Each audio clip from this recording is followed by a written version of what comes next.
Hello YouTube, Colin here again, and today I'm going to talk about something I think a lot of you may well have questions about, and that is, what is the best order for your pedals on your pedal board? We need to think about this logically, so the first thing in your signal chain is going to be your guitar. From your guitar, let's look at this red cable, it comes all the way out to the tuner. So why should your tuner be the first thing on your pedal board? Well, let's think about this logically.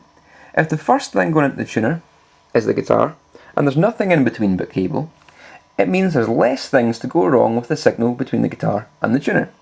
And since the tuner wants to tune the guitar, the less interference we've got between here and here, the better. Second reason why it'd be good is because when you turn the tuner on, it mutes everything from here onwards, right the way up to the amp. So when you're tuning, your tuning will be silent. The only exception to the tuner rule is when I'm using my wireless kit. And the wireless kit essentially just replaces this red cable. So I would just patch it in to the tuner, so the tuner would technically be the second thing and the wireless kit would be first. But we just view the wireless kit like a cable. So we can pretty much just say first pedal is the tuner. The next pedal I'd have in line is the Crybaby wah-wah pedal. I usually put my wah pedals before my distortion because when you think of the signal chain here, what you're doing is you get a clean signal from here to here, so you're wahing the clean signal, then you're distorting it. Of course, this is a bit of personal preference. A lot of guitarists have put the distortion before the wah pedal, but what that does is that creates a distorted tone, then you change the envelope of the tone with the wah, and that gives a much more extreme effect from the wah pedal. I much prefer to put the distortion after the wah because it's slightly more subtle and it just sounds a bit nicer, a bit more vocal and a bit less extreme. So I would put the wah pedal before the distortion, straight after your tuner. Now after the wah pedal I put anything that's going to be distortion or overdrive. So here I've got my Ibanez Tube Screamer, and I'm just using that as a boost. So it's essentially, if I was on the clean channel of the amp, that would be a bit of a clean boost, and if I was on a crunch channel, that would boost up to a lead signal. Now if you're just using the clean channel of your amp and you're using an outboard distortion pedal, a full-on distortion pedal, then yeah, put it here. I used to use the Vox Saturator in this position, but since I've upgraded my amp, I just use the crunch channel there, and I roll down the volume of the guitar to get anything clean, which works fantastically well, and then I just boost with this for the solos. So what we've got so far, tuner, wah, distortions, and then this comes out here and that trails its way up to the other yellow band here, straight into the amp's input. So that's what I do for anything going into the front of the amp. I use the crunch channel so I can use all the sound from the valves distortion on the amp, because I feel that would sound better than if I was to use an outboard distortion pedal. You'll see this little green light here, this is effects loop.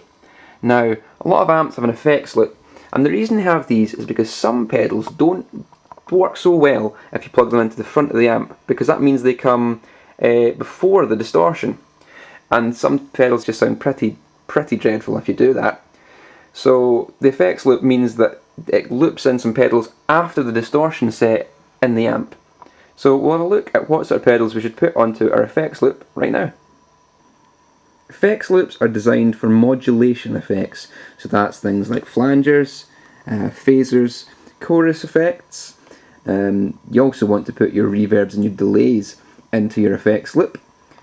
These sort of effects don't work so well if you put them before the distortion, so it's important to get them into the effects loop. As for the order of these, when it comes to things like flangers, phasers and chorus, there's not really a hard set rule about which should come first before the others. Try them out, swap them around, see what you think, but certainly get these in first in your effects loop.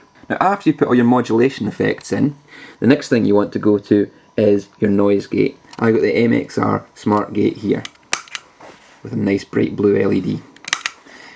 Now the reason you want your noise gate to be after your modulation effects, like your flanger and phaser, is because your modulation effects can sometimes be noisy, so your signal coming through them is going to be affected. It's going to create some sounds, and that might be amplified by the amp.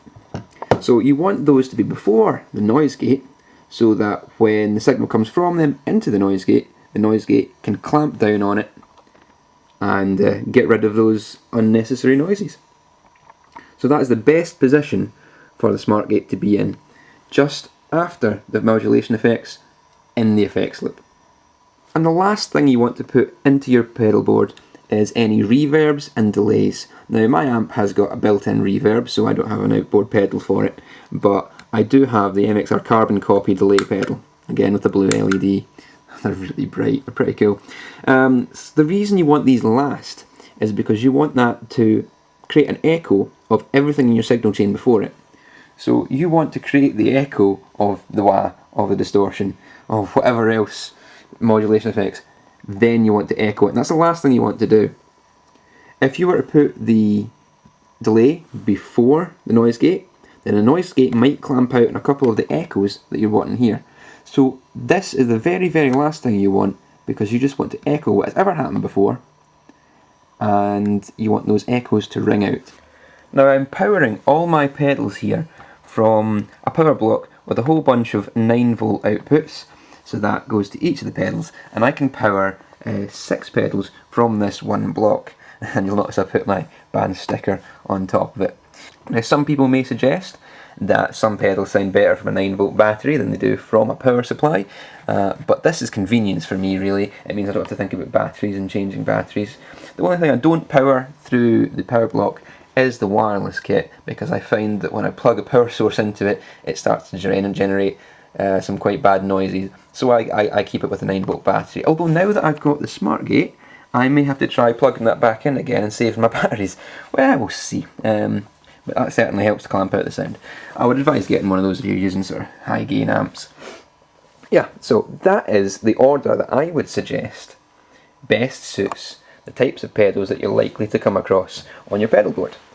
Now of course there's no hard and fast rules in music, so you could change the order up of these and get all sorts of different sounds. Just because I've said this is the most logical and possibly the best way to get the most out of your pedals doesn't mean that this won't give the sound that you want. You may want to change up the order of the pedals to give you some strange and different effect sounds.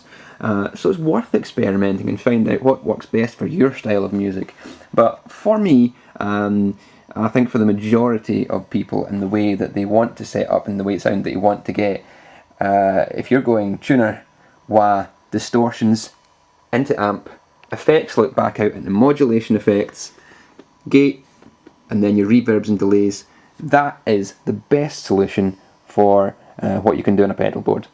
So, whatever pedals you're buying, whatever pedals you're building, whatever pedals you happen to have lying around, try them in this order. Try them in a different order, or don't try them at all. I don't care. Just here's a video.